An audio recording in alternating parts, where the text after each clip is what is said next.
एक पंडित जी थे, वो नहाने गए सवेरे सवेरे। पहले तालाबों में नहाते थे लोग, उनके यहाँ तालाब था। तभी वहीं पर तालाब में एक धोबी था, कपड़े धुल रहा था। राजा का धोबी है, तो राजा का धोबी तो थोड़ा रहेगा ना घमंड, भाई मैं राजा का, प्रधानमंत्री का ड्राइवर प्रधानमंत्री से ज्यादा घमंड में रहता है। मैं प्रधानमंत्री का ड्राइवर हूं भाई। गुरु तो गुड़ चेला शक्कर हो गया। हाँ, गुरु तो गुड़ रहा, चेला शक्कर हो गया। ऐसे ही है। धोबी भाई साहब धुल रहे थे कपड़ा, पंडित जी आए। पंडित जी बड़े भक्त थे, भगवान के उपासक थे। आए, रोज नहाने आते थे, आज भी नहाने आए। अच्छा, उनका नियम था नहाने के बाद सूर्य भगवान को, पहले के लोग नदियों में जाए ना तो नदियों में ही जल चढ़ा देते थे, तालाब में जाए तो तालाब में ही सूर्य भगवान की तरफ मुंह करके सूर्याय नमः आदित्याय नमः भौमाय। जब पंडित जी जल चढ़ाने लगे तो धोबी ने कपड़ों को जोर जोर से पीटना स्टार्ट किया। तो जो कपड़ों का गंदा छीटा जल था, छीट नहीं पड़ते, कपड़ों का निकलता है, वो गंदा पानी पंडित जी की अंजलि में जाके गिरा, हाथ में, और उसी से वो सूर्य भगवान को अर्घ दे रहे हैं। तो सूर्य अर्घ में उस जल में वो कपड़ों का धौमन गिर रहा था, गंदा पानी। जबकि धोबी को चाहिए ये था कि जब कोई जल चढ़ा रहा है तो जरा 1 मिनट के लिए भैया रोक लो कि जल पूरा हो जाए। पंडित जी तो जल चढ़ाते रहे, पंडित जी भी ना रुके, वो अपना जल चढ़ाते रहे, सूर्याय नमः आदित्य, पानी गंदा पड़ता रहा। ये दृश्य भगवान ने देखा। भगवान नारायण लेटे लेटे देख रहे हैं, अरे बड़ा गलत कर रहा। सुदर्शन को आदेश दिया, सुदर्शन जाओ जाओ धोबी का सिर काट के लाओ। सुदर्शन चले धोबी का सिर काटने। जब तक सुदर्शन भगवान पहुंचे तब तक पंडित जी की पूजा हो गई पूरी, और जो पूजा पूरी हुई पंडित जी ने बोला, क्यों रे नालायक, मैं पूजा कर रहा था, तुझे दिखाई नहीं पड़ रहा? 2 मिनट रुक नहीं सकता? गंदा पानी डाल रहा। अब पंडित जी जो लड़ाई शुरू की है। धोबी बोला, मैं कम हूं क्या, मैं क्यों काम रोकूं? तुम दूर नहीं जा सकते उस वाले घाट में, तुम्हें भी यहीं आना था। अब सुदर्शन भगवान को आदेश क्या मिला था? भगवान ने क्या बोला? सुदर्शन से जाओ धोबी का सिर काट के आओ। अब सुदर्शन जी आए तो वहां तो लड़ाई चल रही थी पंडित जी में और धोबी में। सुदर्शन घबराए कि भगवान ने कहा है कि धोबी का सिर काटना है, इन दोनों में धोबी कौन है ये कंफर्म नहीं हो रहा। सुदर्शन वापस चले गए। भगवान ने पूछा, हो गया सिर काटने का काम? अरे प्रभु ये तो बताओ कि उन दोनों में धोबी कौन है? धोबी तुम्हें नहीं पता? अरे बोले दोनों वो लड़ रहे थे। अब दोनों जब लड़ रहे, दोनों का स्वभाव एक सा है तो कैसे पहचाना जाए? आप भी तो धोबी की तरह हो गए। यदि धोबी गलत था तो पंडित जी आप भी तो उससे लड़के उसकी तरह हो गए। अब उसमें और आप में अंतर क्या रहा? तो सुदर्शन भगवान बोले, वहां तो 2 धोबी हैं, किसे काटना है बताओ? सुदर्शन भगवान से भगवान ने कहा, तुम वापस आप किसी को मत काटो। क्या मतलब हुआ इसका? क्या सीखा आपने इस कथा से? जब जवाब आप स्वयं देते हैं तो भगवान चुप हो जाते हैं कि जवाब तो आपने दे दिया। पंडित जी ने जवाब ना दिया होता उस धोबी को तो भगवान जवाब देते कि नहीं? इसलिए कोई आपको गाली दे, आपको अपमानित करे, आप तो सॉरी कान पकड़ लो, भैया आप सही हम गलत। आप जवाब नहीं देते तो ईश्वर जवाब देते हैं, और आप जवाब दे देते हैं तो भगवान ठंडे पड़ जाते, भैया तुम ही निपटो सुलझो, फिर हमें काहे, तुम कर लो। जब तुझसे ना सुलझे तेरे उलझे हुए धंधे, तब भगवान के इंसाफ पे छोड़ दे ऐ बंदे, वही तेरी मुश्किल आसान करेगा, जो तू ना कर सका वो भगवान करेगा। जो आपसे नहीं होता ना वही भगवान करते, इसलिए जवाब मत दो। क्यों मेरी माँ? जवाब ना देना चाहिए। मैं केवल सुना नहीं रहा हूं कथाएं, मैं इन सब पे अमल भी करता हूं, इसलिए तुरंत एक वीडियो बना के डाल देता हूं। सॉरी शक्तिमान, कोई भी बात हुई, हाँ, क्षमा बहुत बड़ा हथियार है ये क्षमा। जो तलवार नहीं काट सकती ना, वो क्षमा की तलवार काट देती है। क्यों जी, बात सही है। दुशासन ने द्रौपदी से क्षमा मांग ली होती, दुर्योधन ने द्रौपदी से क्षमा मांग ली होती कि मैंने तेरे कपड़े उतारे द्रौपदी, गलती हो गई, क्षमा। एक क्षमा मांग ली होती दुर्योधन ने, तो क्या महाभारत होता? बच जाते ना लाखों लोग कटने से। हाँ, ये जो क्षमा की तलवार है ना मेरी माँ, ये लोहे की तलवार से ज्यादा शक्तिशाली है या नहीं? कितने लोग मानते हैं इस बात को कि ये सॉरी की तलवार, क्षमा की तलवार बहुत सारी तलवारों को उठने से रोक देती है। हाँ या ना?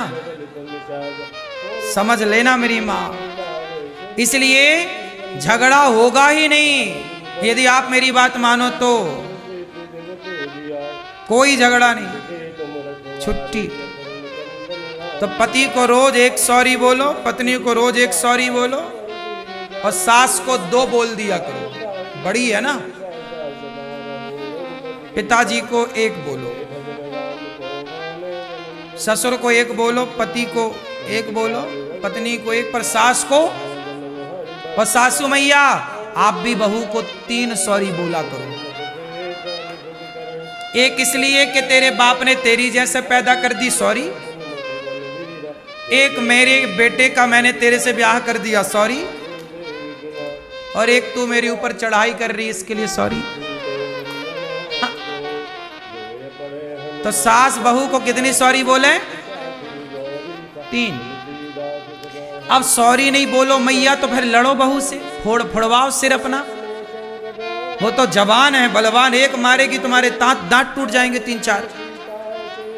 या तोड़वाओ अपने दांत। बहू से नहीं लड़ना चाहिए, बहू बलवान है, अभी उसका समय है।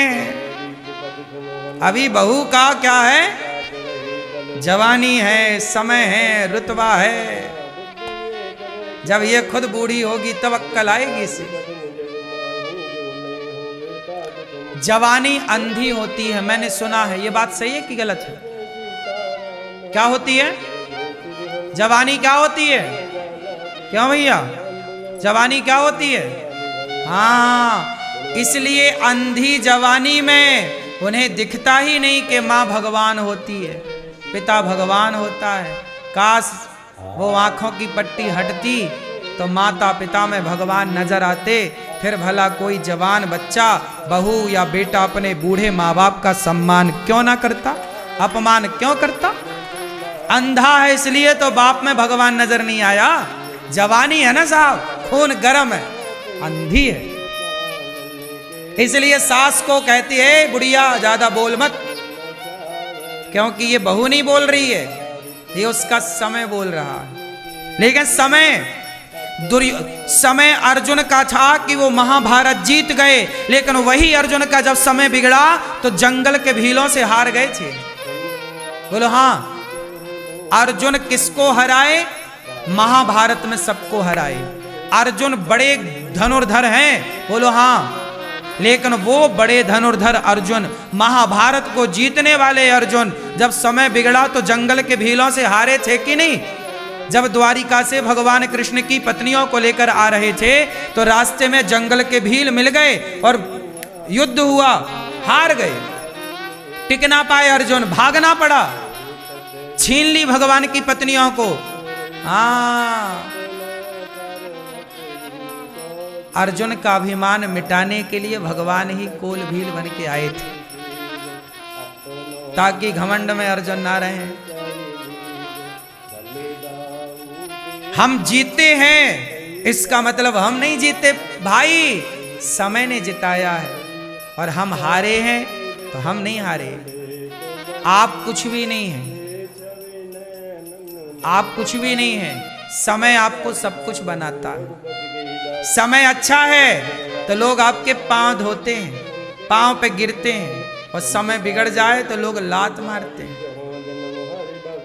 क्या आपका समय अच्छा है तो लोग आपकी तारीफ करते हैं। आप में कोई अवगुण है भी तो लोग उस अवगुण को नहीं देखते, क्योंकि आपका समय है। और जब समय बिगड़ता है तो लोग अच्छाई नहीं देखते, फिर केवल हाँ समय समय पर होता है समय समय की बात।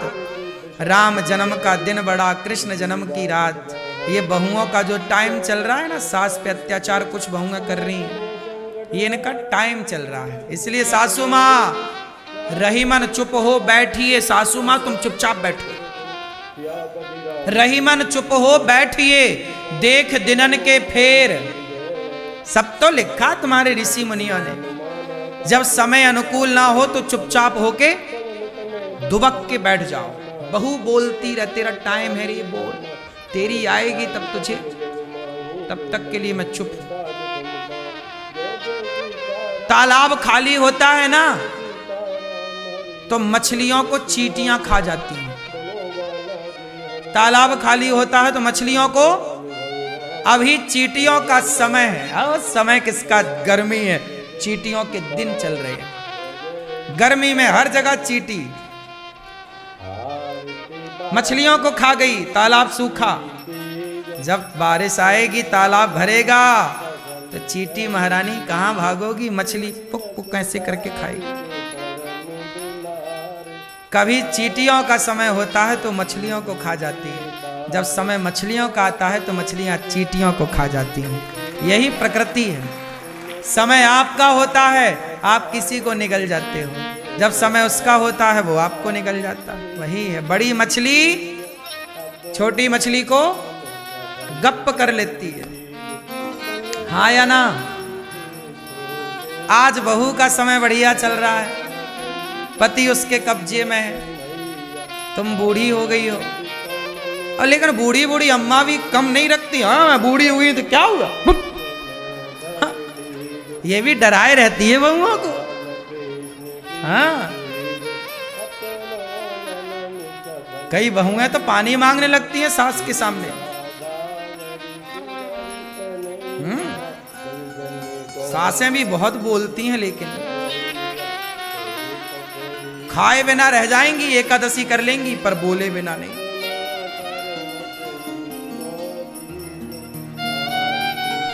इसलिए मैं सारी समस्याओं का एक समाधान दे रहा हूं। सास बोलेगी कितने सॉरी, बोलो मैया, और बहू बोलेगी कितने सॉरी, 2। मैया बहू है कहाँ है, 3 सॉरी बोलना, ये प्रपंच बिल्कुल ना पालना, कुछ ना बोलना, सॉरी बस। बहू सॉरी सॉरी सॉरी गिन के 1 सॉरी 2 सॉरी 3 सॉरी। ये बहू तू संभाल अपना सॉरी। ये प्रपंच तुम यहीं बोल रही हो, बहू के सामने कितना बोलती होगी। चुप रहो बस, कुछ भी ना बोलो। कुछ भी ना बोलने के बड़े फायदे हैं।